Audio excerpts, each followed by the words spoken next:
আলাইকুম এভরিওয়ান, কেমন আছেন আপনারা সবাই? তো আমি আবারও আরেকটা নতুন রেসিপি নিয়ে চলে এসেছি।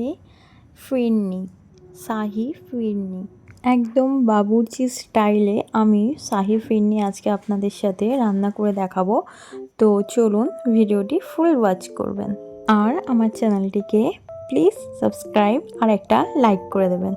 যারা আমার চ্যানেলে নতুন তাদেরকে স্বাগত জানাই, আর যারা আমার পরিবারের সদস্য তাদেরকে অসংখ্য ধন্যবাদ। তো এই রেসিপিটি করার জন্য আমি যা যা ইনগ্রিডিয়েন্টস লাগবে তা আপনাদের সাথে শেয়ার করে নিলাম।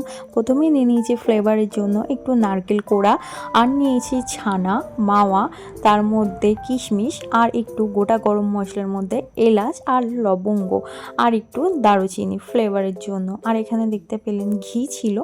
আর আমি চালটাকে কিন্তু আগে থেকেই ভালো করে ধুয়ে ভিজিয়ে রেখেছিলাম। তারপর আমি কিন্তু মিক্সিতে যেন একটু গোটা গোটা দানা থাকে সেইভাবে পিষে নিয়েছিলাম। তো এখানে দুধ নিয়ে নিয়েছিলাম আমি 3 লিটারের মতো। তো সেই 3 লিটারের থেকে একটু কম ছিল। তো প্রথমেই আমি দুধটাকে ভালোভাবে জাল দিয়ে নেব।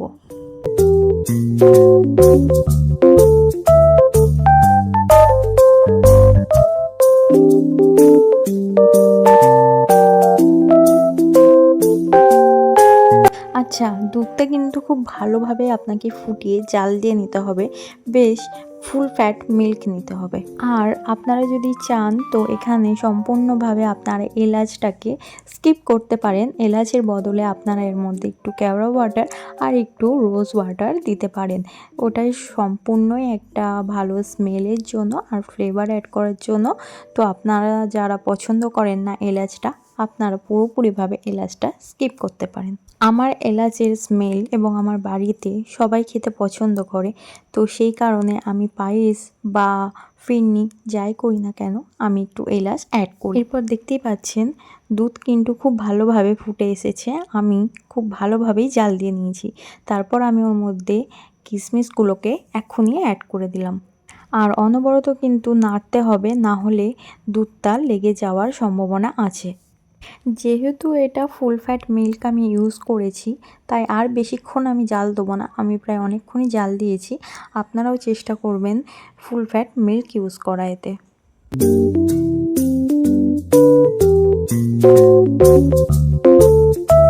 এরপর আমি যে চালটি ব্লেন্ড করে রেখেছিলাম সেই চালটা কিন্তু অ্যাড করে ফেলবো। এই চালটা আমি খুব ভালোভাবে ফাইন একটা ব্লেন্ড করে নিয়েছিলাম। আর অল্প একদমই সামান্য আমি দানা দানা রেখেছিলাম যেন একটু মুখেও লাগে। তো চালটা দেওয়ার পর কন্টিনিউ দেখতে পাচ্ছেন আমি কিন্তু নেড়ে যাচ্ছি। আপনারাও কন্টিনিউ কিন্তু থামবেন না, নাড়তে হবে, না হলে চালটা নিচে লেগে গিয়ে গুটলি দলা পাকিয়ে যাবে।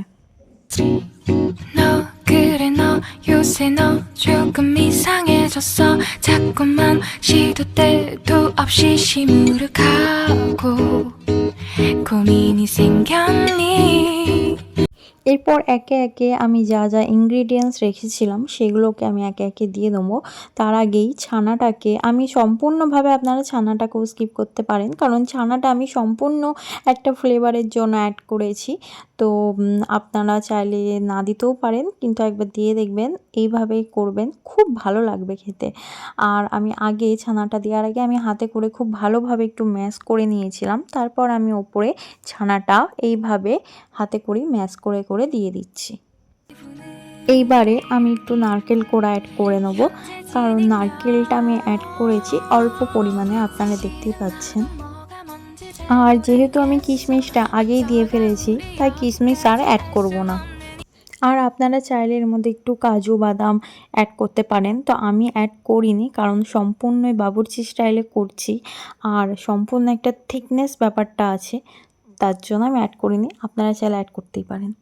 তো দেখুন আমি কিন্তু অনবরত নাড়তেই থাকছি, না হলে নিচে গুটলি পাকিয়ে যাবে এবং নিচে দলা লেগে যাবে, তখন কিন্তু আর জিনিসটা খেতে একদমই ভালো লাগবে না। তাই আমি কন্টিনিউ নাড়তেই থাকছি। আর দেখুন এখনই আমার ফিরনির মধ্যে একটা থিকনেস ব্যাপারটা চলে এসেছে। আমি কিন্তু এরকমই ঠিক চাইছি, তবে এখন নামাবো না, আর একটু আমি এর মধ্যে থিকনেস আনবো, তারপর নামিয়ে দেবো। কারণ নামানোর পর অটোমেটিকলি এটা যখন একটু ঠান্ডা হবে তখনই পুরোপুরিভাবে এটা একটার মধ্যে থিকনেস চলে আসবে। আর এটাকে নামানোর আগে আমি ওপর থেকে একটু ঘি অ্যাড করে দেব। চিনিটা আমি এখন অ্যাড করব না, কারণ বললাম আমি থিকনেস চাইছি যেহেতু, তাই চিনির বদলে আপনারা কনডেন্স মিল্কও অ্যাড করতে পারেন বা গুড় করতে পারেন ব্যবহারের মধ্যে। আমি এখানে চিনিটাই ইউজ করেছি। তো চিনি থেকে যেহেতু একটা জল ছাড়বে, তার জন্য আমি লাস্টে অ্যাড করব, নামানোর কিছুক্ষণ আগে। তো আমি এখানে সম্পূর্ণভাবে চিনি ইউজ করেছি। তো এরপর আমি চিনিটা দিয়ে আরেকটু ভালোভাবে আমি এটা জাল দিয়ে ফেলবো। তো এখন তো শীত বেশ ভালোই পড়েছে। তো শীতের দিনে এরকম মজার মজার রেসিপি করুন আর আপনারা আপনাদের পরিবার সহ সবাইকে খাওয়ান। শীতকাল মানে গুড়ের রেসিপি, পিঠে, পুলি। তো এই পুরো সম্পূর্ণ রেসিপিটা আপনারা গুড় দিয়ে করবেন, দেখবেন দুর্দান্ত লাগবে খেতে। শীতকাল মানেই উৎসব, শীতকাল মানেই নানা রকম রান্না বান্না। তো এখন তো বেশ জমিয়ে কাঁপুনি শীত পড়েছে। তো আপনারাও এভাবে রেসিপিটা বাইরে করুন আর আমাকে কমেন্টে লিখে জানাতে ভুলবেন না কিন্তু যে কেমন হয়েছে রেসিপিটা। এতক্ষণ বাদ আমার রেসিপিটা কমপ্লিট। এরপর আমি সার্ভ করে নেব। তো আমি একটা পাত্রে ঢেলে নেব, তারপর আমি বাড়ির সকলকে দেবো। আপনারাও একবার এই স্টাইলে, এইভাবে, এই পদ্ধতিতে শাহি ফিরনি বাড়িতে তৈরি করে দেখুন। আশা করি খুব ভালো লাগবে।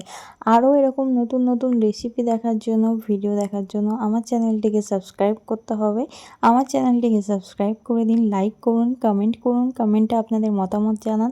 আর আপনাদের সকলকে অসংখ্য ধন্যবাদ আমার পাশে থাকার জন্য, আমাকে সাপোর্ট করার জন্য। এইভাবেই আমাকে সাপোর্ট করে যান। আর হ্যাঁ, কেমন হয়েছে, কেমন লাগলো ব্লগটি জানাতে ভুলবেন না কিন্তু। আজকের ভিডিওতে যদি এই রেসিপিটা কিছু ভালো লেগে থাকে, আমার চ্যানেলটিকে সাবস্ক্রাইব করে দেবেন।